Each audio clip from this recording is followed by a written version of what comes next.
Assalamualaikum warahmatullahi wabarakatuh.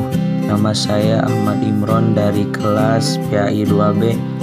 Saya membuat video ini untuk memenuhi salah satu tugas mata kuliah ICT dengan dosen pengampunya Bapak Muhammad Zamzam Fuad Muslim SPD MPD. Pada video ini saya akan menyampaikan materi tentang menebarkan Islam dengan santun dan damai melalui khutbah, dakwah, dan tabligh. Yang pertama adalah khutbah. Khutbah secara etimologis adalah mukhotobah yang artinya pembicaraan atau al-khotib, yaitu artinya perkara besar yang diperbincangkan. Menyampaikan pesan takwa sesuai dengan perintah Allah Subhanahu wa Ta'ala dengan syarat dan rukun tertentu. Contoh khutbah yaitu khutbah sholat Jumat, khutbah Idul Fitri, khutbah Idul Adha, khutbah sholat kusuf dan kusuf, khutbah sholat istisqa, khutbah ketika wukuf di Arafah. Untuk selanjutnya yaitu syarat khotib. Syarat khotib yang pertama, muslim yang telah baligh, berakal sehat dan taat beribadah. Jadi orang yang belum baligh tidak bisa untuk menjadi khotib, dan orang gila tidak bisa untuk menjadi khotib. Yang kedua yaitu mengetahui syarat rukun dan sunnah khutbah.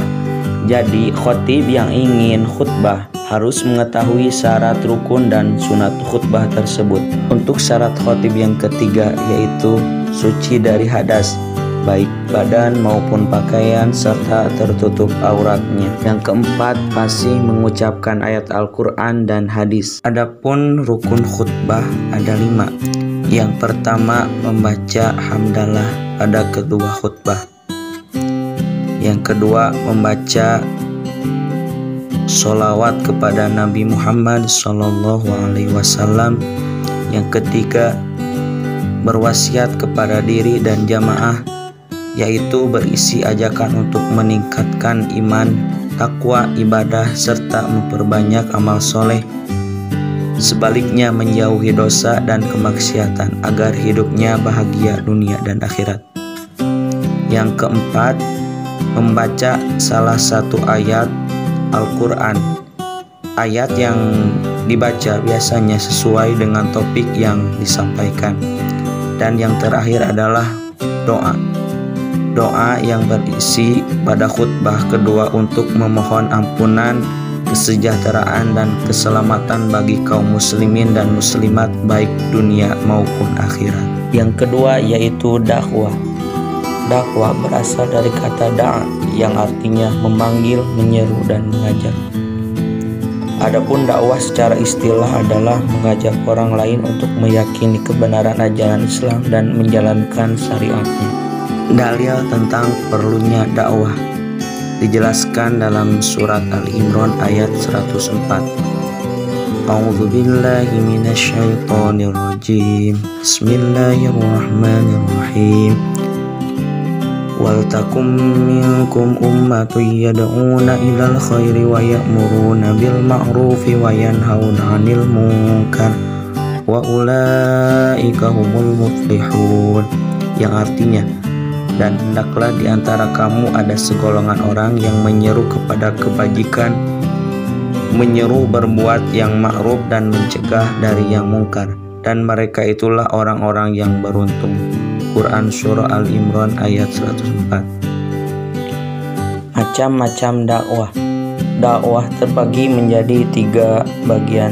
Yang pertama, dakwah tulisan, dakwah era digital, dan dakwah kultural. Dakwah tulisan yaitu dakwah bil kitabah atau dakwah bil qalam, dakwah yang menggunakan pena dengan membuat dakwah tertulis di media massa. Yang kedua, dakwah di era digital, yaitu zaman terus berubah. Begitu juga dengan perkembangan dakwah ini, artinya metode dakwah harus menyesuaikan dengan tantangan zaman dakwah digital, dilakukan dengan berbagai cara secara desain, caption, video, atau rekaman, dan lain-lain.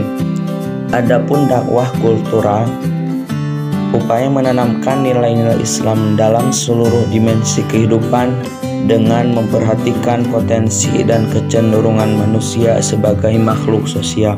Adapun perbedaan khutbah dan dakwah. Yang pertama, khutbah terikat oleh syarat. Yang kedua, khutbah tempatnya di masjid atau di lapangan. Yang ketiga, khutbah Jum'ah hanya wajib bagi laki-laki. Yang keempat, media khutbah hanya terbatas mimbar dan sound system. Yang kelima, khotib yang berkaitan dengan khutbah harus suci. Sedangkan dakwah yang pertama tidak terikat pada aturan yang baku. Yang kedua, dakwah bisa dilakukan di mana saja. Yang ketiga, dakwah untuk siapa saja. Yang keempat, dakwah dapat menggunakan media apa saja. Yang kelima, tidak suci, tidak apa-apa, namun dianjurkan dalam keadaan suci. Yang ketiga adalah tabligh. Menurut bahasa, kata tabligh berasal dari kata balagha yuballighu tabligan, yang berarti menyampaikan atau memberitahukan pesan atau ceramah secara lisan atau perkataan. Bisa juga bermakna ceramah yang tidak disertai dengan rukun seperti khutbah.